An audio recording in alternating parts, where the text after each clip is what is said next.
Hello and welcome to Thoughtscrew. As always, I'm Val. Today I'm joining you in a cape because I am talking about D&D. D&D. There you are. D&D. Getting a little bit into the realm of fantasy today. I'm working on another game for you guys, so I thought this would be a good time to slip in an episode I kind of wanted to do on our recent D&D character of mine. So this was a little while back. I don't get to play Dungeons & Dragons that often, so when I do, I tend to be really eccentric with it. And I never get to do full campaigns, so I always try to get the most out of what I have. Like anything I play, I really try to squeeze every drop of entertainment I can get. So, this was a story of, last time I was down in LA, I played a brief campaign. Now, not everyone out there is D&D players, so I'm going to try to chunk the technical bits for the character together.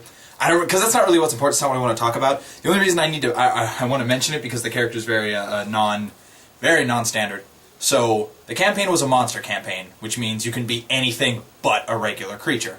No elves, dwarves, humans, orcs. You got to be something weird. And normally there's a book you can use for that, or if you want to do it on sort of a wing and a prayer, it's not recommended, but you can do it if you want to. It was a level 3 campaign. And so I got to play a monster I have always, and forever wanted to run and play. It's out of Monster Manual 2. I don't know why I had to look at that. I don't actually own that book. I looked at my shelf. It's out of Monster Manual 2.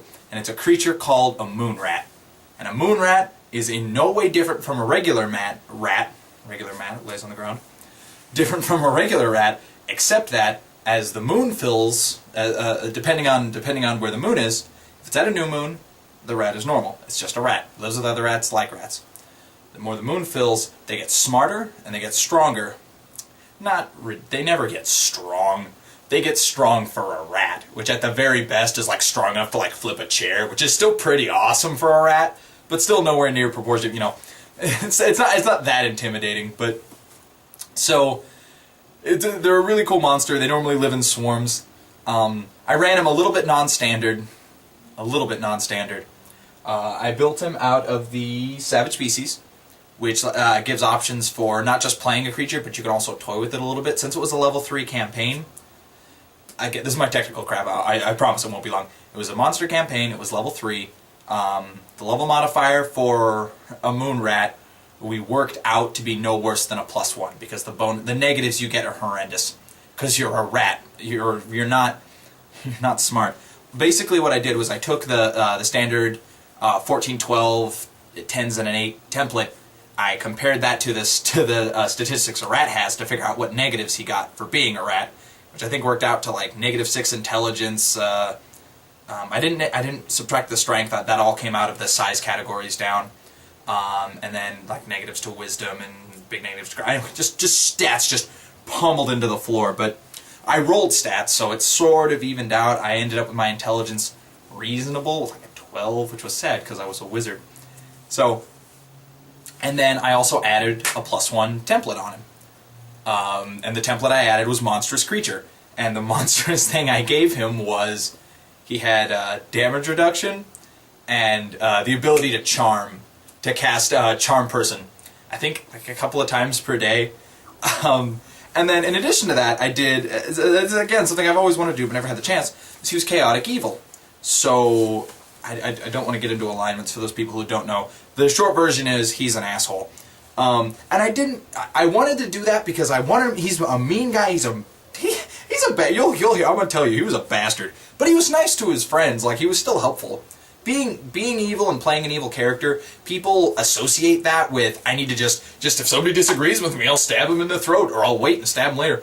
It's either all violence, or like always plotting for violence, or like backstabbing your friend. You don't have to do that. An evil character can be just as loyal and good-natured as anyone else. He's just willing to do, he won't think twice about doing something terrible if it's necessary. If he feels the need. So, here's Dren. There's Dren. There's your first picture of him.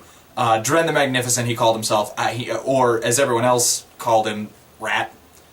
Because as a moon rat, I didn't anthropomorphize him. That's another important thing. He was a rat. The only thing we sort of played in the gray area with is we treated him as if he had thumbs. Rats don't have thumbs. the massive inconvenience that would have played just far outweighed any role-playing. It wouldn't have helped. It wouldn't have made the game any more interesting. We just agreed that it was okay. He just handled as if he had thumbs. We just left that on the floor. It was a level 3 party. And the starting wealth for level 3 is a little bit high. And I wanted to spend that on fun stuff. And so, here's my character most of the time. And of course, he's not the bat, he's the rat. A dire bat is not a very expensive thing if you go out of the Arms and Equipment Guide. It's a thing that small creatures can ride. And I think it's like 500 gold. It's pretty reasonable. So I bought it, I took Handle Animal, I paid to have it well trained, I taught it a couple of tricks, and I saddled up all my gear on it because it's a dire bat, so strong as hell. Without it, my character could literally carry nothing because I was a rat. I could carry my weapon or something at like my clothing at the most, and like maybe a couple of things in my hands. So the bat was kind of a necessity, and we had a lot of fun with it. I did my best not to take unfair advantage of it at any time. My character was a wizard, so I got to throw some spells from up there, but a level 1 wizard casts like 2 spells per day. Most of what I did with it was fly around and I shot my little crossbow at it, my tiny little rat-heavy crossbow, which did, I think, a D6? Let's see, medium is a D10, small is a D8, yeah, so D6 which is still pretty amazing, like, considering that crossbow was probably about that big. Like, imagine how powerful that must be to still do. An average person has 10 health, so that's your scale. Like, it's surprisingly dangerous. The fun I had with Dren. Most of the drawings I have of him are just doodles. So the party was, there's us. It was ironic because everyone else in the party was really big. It was Dren, a troll, and a rock giant. So they were huge people and I was tiny, and of course they were both dumb as bricks. So it came to Dren to do most of the talking. Again, he wasn't anthropomorphized, meaning he didn't have vocal cords. He couldn't human speak. So it was one of the best like running gags in the thing is there'd be a person and like, all right, go, you go, telling us a thing. My character walks out, look, just walks out all cocky, like, let me tell you about, it shows what everyone else is seeing. It's just him. What the hell's up with that thing? That's not important. Alright, so you guys... Well, seriously, what is that rat doing? He's totally... And then the next... Once we're done with that, we'll get you what you need. Tiny little rat. This is adorable. This was a running joke as no one paid frickin' attention to him. And the other thing, he's a wizard, so he gets a familiar. And almost any familiar I took would be the same size as him or larger. I had this idea at the very beginning of like, what if I gave him like an owl or something, like he could ride it? And that's where the bat came from. But one of the options you can choose is a rat. And I didn't want him to be a rat and then another rat, so I made it a mouse. I asked. We just treated it as a rat, it didn't matter. So Dren and his familiar rat wife.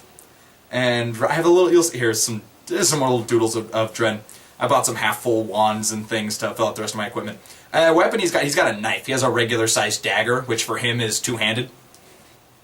So a regular-sized dagger is a two-handed weapon for him. And that was a lot of fun, too. Because, like I said, as the moon shifts on, they get stronger. So he actually, at the full moon, he actually had a solid strength of, I want to say, I evened it out. I think I had 9 at the worst. So I got it up to, like, 17. Maybe 18. It was pretty impressive. Like, he was strong enough to actually do damage with that little thing. It wasn't much damage, but he could actually brawl with people, which was really, really fun. Every time I got to get in the action, just run at people with a little knife. Anyway, there's Ratwife. Ratwife had a bow. He wouldn't give her other clothing. That was Dren's other main character trait, is he was a terrible misogynist. He was an asshole. Whenever I was up on the bat, I asked it what it would take, since I had him sitting essentially on a little gondola on the dire bat, I asked the DM, like, how should I do with it? You want me to move to, like, pick stuff up? And he goes, we want to function you as much like a regular character as possible, so just do it as if it's in your inventory as long as you're specifically on the bat. And so instead of that, because what I did was, every time I would need to change weapons, I would be like, okay, I'm going to change weapons to my crossbow. Ratwife runs off, grabs it, drags it up to... just shoots it. Occasionally I'd be joking like, all right, I get the wand. Not that wand, the other wand. This is a horrible asshole. And Ratwife's a rat. She's not even, or she's a mouse. Like, she's not intelligent in any way, shape, or form. So he's really, so it's like misogyny, like, and animal abuse. That was the thing I felt that really made, that was his real evil. It's just, he's such a jerk to Ratwife. And I had other little doodles. Sadly, I lost them. I had all these little drawings of like him sitting in a bathtub and like Ratwife curled up in the cold, or like I had one of him sitting with his feet up on her and she's just like down looking depressed. And my favorite, I'm sad I lost it, is it was a different campfire picture, and it was him sitting around the campfire in his fancy clothes. Here you go. Here's his fancy clothes. I'll tell you the story behind that in just a second. Anyway, it was him doing the like classic like, you know, yawn and stretch, which is a ridiculous. No one's gonna stop. It's not like there's anything she could do to resist his charms. But I thought it was a funny joke. And so anytime I needed something, he would never go and get stuff. He would always have Ratwife hand it to him. And he often wouldn't even say it. He would just point at stuff and she would scurry and bring it to him, wipe his hands, hand it back. I had a lot of fun. Oh, good. I'm recalling all the good stuff. The clothing was another good story. Clothing costs nothing when you're tiny because the cost of arms and armor and stuff goes down when you're smaller. It goes down by like pretty big chunks. I want to say it's like 2/3 the cost, like maybe half the cost if you're small, and then like another like 2/3 or half down from that if you're tiny like he was. And I didn't buy any armor, I was just buying regular clothing, so really fancy clothing costs nothing. I only ended up spending like 5 gold pieces.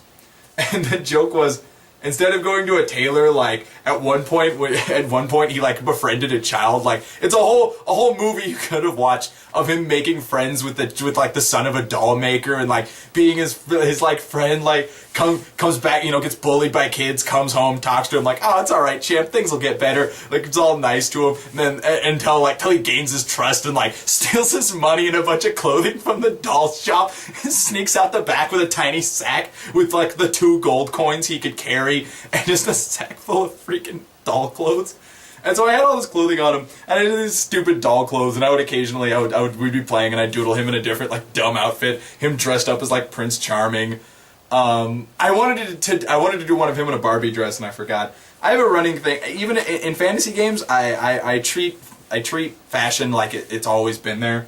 So when I've had more than one character in, like, suits, and I'll have people show up in, like, modern, not like jeans and a t-shirt modern, but like I'll have people show up in like tailored suits and stuff that doesn't really fit the time, but it's not a big deal. I try to never make it so bad, but of course there he is in the zoot suit, so that's pretty glaring. I never put it on anyway, it doesn't matter. And then the other good story, there's some more doodles.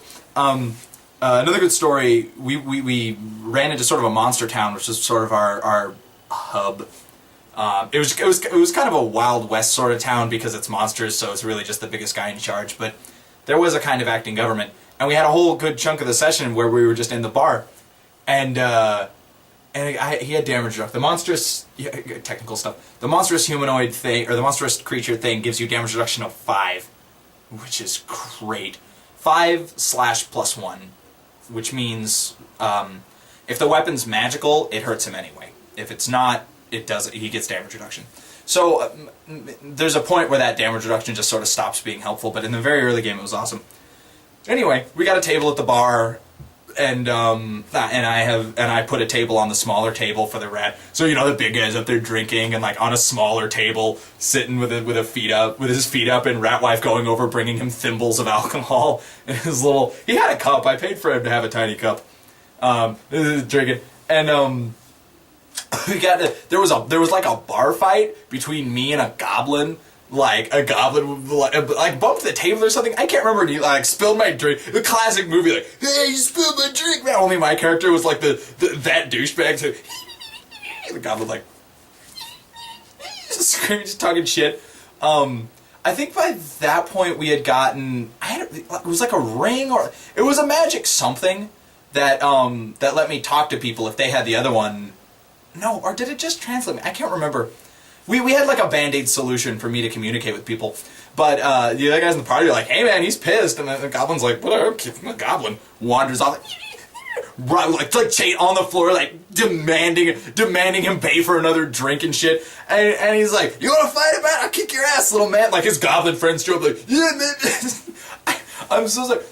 My DM for that game was my good friend Henchman, and I could never emulate the amazing goblin voice. If I can get a soundbite of it, I'll edit it into this. His hilarious screaming. He has it's the most pitiful but like punchable voice I've ever seen. Just like whatever.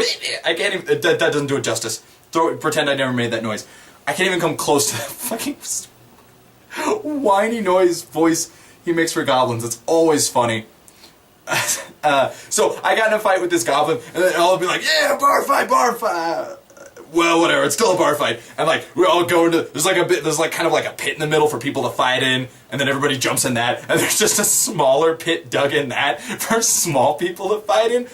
And I had all these, I carried a little stool, like, I was always like a little, like, cartoon happening in the background. Whenever there was description, I would add in my own little, shenanigans. Like, Ratwife brings over, like, a chair and a stool and, like, a bucket and, like, rubbing my shoulders, like, yeah, takes his coat off, like, got his little hand wrap, like, and these three goblins, like, whatever. And the goblins, like, they weren't allowed to use weapons because I wasn't. So they just wrapped their hands up and like, yeah, goblins. And then it's like, let's do this. Tiny little guy. I mean, he's only like 4 feet tall, but I was 1 foot tall, which is big for a rat. Like, he wasn't tiny. Like 1 foot, that's a big ass rat, but still considerably smaller than a 4 foot goblin, which is like, sort of down here. Anyway, the goblin ran up and punched me, and I just, like, headbutted his fist. I had damage reduction of 5, which essentially means those goblins couldn't hurt me. So the fight was mostly just description. I just pounded the crap out of him, beat one into a corner. One of them, I, like, spit in his face. Like, I fought dirty, too. Like, there was no reason for it. Didn't even have a fair fight. Just beat the snot out of these 3 goblins. It was just there's always one dick in the party that starts a bar fight, and everyone has to wait for it to happen. And unfortunately, this time it was me. All my years as a DM, I never learned to avoid the cliches. Maybe just because I've always kind of wanted to do that. I've had so many people do it to me, like, hey, everybody's in the pub, and one guy's like, I'm gonna look for an asshole, I'm gonna spill his drink. Or worse yet, they're just like, I'm gonna look for a tough guy in the crowd. Whenever somebody tells me that, I just start saying like, yeah, there's some tough guys in the crowd, like levels 5 to 8, and they're like, I don't want to get in a fight anymore. They turn around and sit back down, but anyway, I fought those goblins. The other thing, I don't remember what in the world the circumstance was. I can't remember for the life of me our first quest we went on. But we fought a bunch of humans, and it was one of the cooler fights. We all got to be monsters in it. It was really good. Our troll had gotten like a chain shirt at that point, so he was already a troll, so he was just soaking up hits and just pounding people into the floor. And the rock giant was just slugging people. Did he have a weapon? I don't remember. I was too focused in on I was having so much fun being a rat, and I was flying around shooting my little crossbow.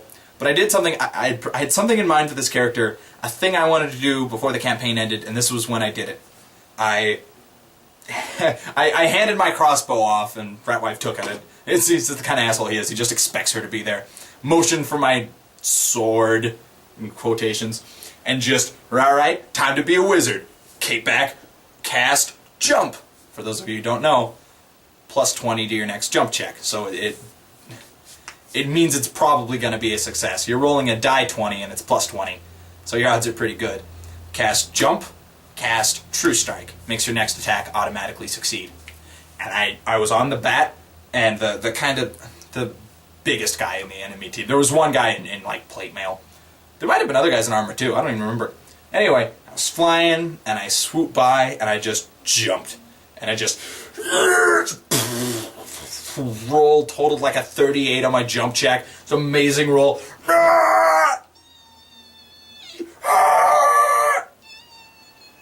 Go. Just knife exploded the side of his face, shredded into his neck. I don't remember how much damage I think he survived it, which was sad. Made it kind of anticlimactic, which was bloody, screaming rat. Must have easily been the strangest thing that guy had seen in his life. This is a beautiful fucking moment. rips the knife and me attached to it out of his neck, hucks me across the floor. Unfortunately for them, I prepared web. Those of you who know D&D, that's the end of the fight. They were done after that, but that was pretty good. If you ever get a chance, the eccentric characters are the most fun. You just gotta not do what I kind of did. I made them kind of inconvenient. Whenever you play a monster in a D&D game, you're sort of under, like, unofficial oath to be as little of an inconvenience as possible. It's really easy to be a huge problem. And Dren kind of was. I didn't slow the story down. Like, when stuff was happening, the DM was just like, what, here's the thing. Now I know what you're saying. Which was the smart thing to do, is to just, your stupidness doesn't come into play here. We're just gonna keep going. And it was a short campaign, but it was a really, really fun one. I hope I'll probably never get to play Dren again, because he's just too weird of a character to fit into any other campaign. But I'll keep him around. I might use him in, I don't know, a story or something. I might write something about him. I have no idea. But I loved him too much. I knew the first time I did a tabletop game review show, there's the word I'm looking for. The first time I did a tabletop show, that I definitely wanted to do him. I hope to do more tabletop shows in the future. And with any luck, since a lot of my groups still kind of live near me, I really want to do some guest stars in and do group stories. I probably won't do another one for a little while, but when I do, I'll try to have like a couple of people from the party in so we can all kind of tell stories, or our story as a group, about who we were and what we did. The next one I do, I probably won't do D&D again. I'll look on my shelf. I have some really good riffs and Dark Heresy stories that I'd like to pull off. Somebody recently suggested I do a Dark Heresy, and I have a really good Dark Heresy story, but I'd have to get my DM in on it to corroborate the crazy shit that happened to me. Thanks for watching. I know this is kind of a shorter episode, but I hope to get another one up by the end of the week. Thanks for tuning in, as always. I'm Val. Send your hate mail to val0bliss@gmail.com, and have a nice night.